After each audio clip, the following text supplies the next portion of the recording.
So I thought I'd sneak in one last pumpkin recipe. This is my pumpkin pie with the chocolate crust, and it's a no-bake recipe. So let me show you how I started. Since we're not baking this recipe, we're going to need something to stabilize it. In this case, I am using my beef gelatin. This is just the brand I have, but you can use any beef gelatin, or if you'd like to keep this vegetarian, you can use agar. I have never used it, but I hear that it does the same thing. So I just have some hot coconut milk, and I am putting 2 teaspoons of this gelatin on or inside the coconut milk. And you're just going to have to let it sit for about 10 or 15 minutes so that it'll thicken up before you use it in your recipe. So that's the first thing you're going to do, and just set it aside. The next thing that you're going to do is make your base or your crust for your pie. And as you can see, I have used butter, and I have lined the pie tin with butter. You can use coconut oil as well if you want. Now I'm using in this instance almond meal, okay? You can use almond flour if you don't have almond meal. I got this one at Trader Joe's and I like it for this preparation. I have cocoa powder. I also have some sweetener, granulated sweetener, and I have some vanilla extract. I'm also going to add some melted butter. And again, if you want, you can use coconut oil melted. I like the taste that the butter gives it. So all you're going to do is combine all of these ingredients. And it's going to look like a delicious chocolate crumble. And it's going to smell really good. It smells good.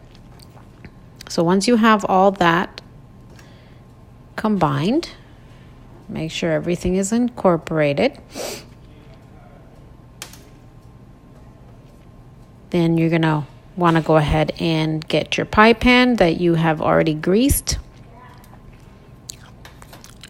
And you want to go ahead and put your crumble on the bottom of the pie tin. Now we're only going to spread it on the bottom. If you're using a smaller pie pan, this is a 9-inch. If you're using like an 8-inch, you may have a thicker base. That's fine. But in this case, I'm using a 9-inch. So it's going to be a thin crust, but it's going to be just enough to get that perfect combination of the chocolate crust with the pumpkin pie or with the pumpkin filling. If you find that it's sticking, you can also maybe damp your hands, your fingers a little bit. But I just went ahead and used my spatula. And what you want to do is, if you wanted to pre-bake this crust, you could. You could put it in the oven at 350 for about 10 to 12 minutes. I'm not going to do that. I'm just going to set it in the refrigerator for about half an hour. All right, so now we're going to go ahead and make our pumpkin filling. Pumpkin pie filling. And I have some fresh pumpkin puree, much better than the can, but if you don't have fresh, you can use the can. I have some vanilla. This is my sweetener. I'm using a combination of the Truvia brown sugar blend. You already know I love that. And some of the granulated sweetener. And remember, we're not baking this, so everything's just going to be kind of like a dump and stir recipe. I'm also going to be using some spices, and this is cinnamon and ginger. And these spices are going to be coming through very, very nicely because we're not baking it. So it's going to be a little bit stronger. Just keep that in mind. So if you don't like too much of it, you want to knock back on the amount. And I also have some nutmeg. This is a fresh nutmeg. If you don't have the fresh nutmeg like I have here, you can always buy it powder. But fresh is always better. And I'm just using this microplane device that I have here. Just a little bit of nutmeg, or use, as much nutmeg as you like.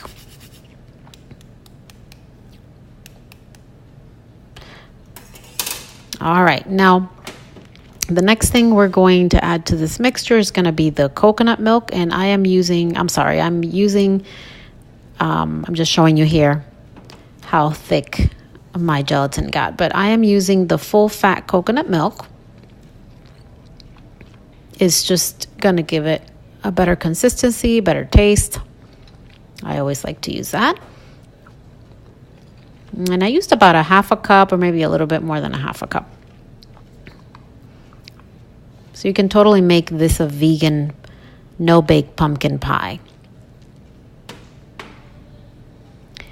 All right, and now last I'm going to go ahead and add the rest of my coconut milk that I had set aside with the gelatin. And you can see the mixture has gotten thicker, as you can see here. It's not going to be 100% thick. It is going to still be a little runny, but it will sit in the fridge. So it's going to continue to thicken up and set up when you put this pie in the fridge.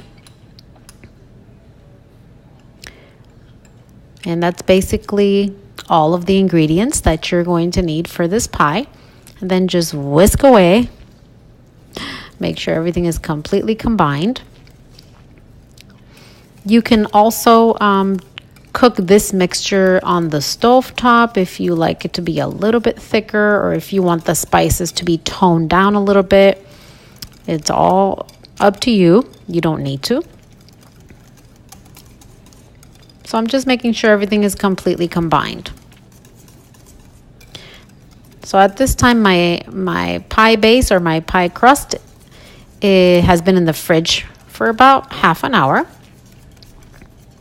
And if you decide to pre-bake it because you want it to kind of be a little bit more together or more crunchy, more sturdy, you can. Like I said, just bake it for about 10 to 12 minutes at 350, and then you're going to let it cool a little bit before you add the mixture into the crust. And this smells amazing. All right, so now we're ready to add our filling to our pie crust. And this is how smooth you want it to be. And again, don't worry about it being runny because it's going to set in the fridge completely. So this is how you want your mixture to be. So here's my pie base, my chocolate crust. This could totally also be used for any other pie, like maybe a peanut butter or just a plain chocolate pie.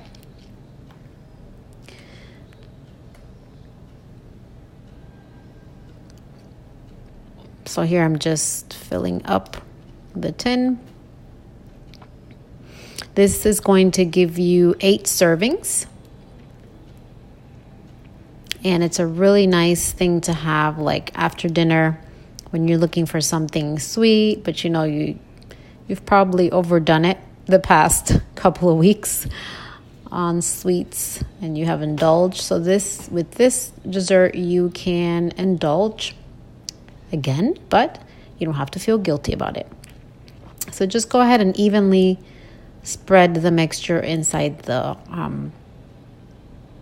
pie pan. And at this point, what you're going to want to do is you're going to want to set it in the refrigerator and leave it there for at least 2 hours before you cut into it. And before you cut into it, you're just going to get a sharp knife and go around the edges. And here it is, the first slice. And of course, this was mine with some whipped cream on top. It was delicious. You guys are going to definitely want to try this pie and share it with your friends and your family. Again, you can make it 100% vegan. So this is vegan, this is paleo, this is gluten-free, sugar-free, but it is delicious. We have that smoothness of the pie and we have the crunchiness of the chocolate base. Great combination, you guys. This was delicious. I hope you guys make this pie and let me know how you like it. Thanks for watching. Bye-bye.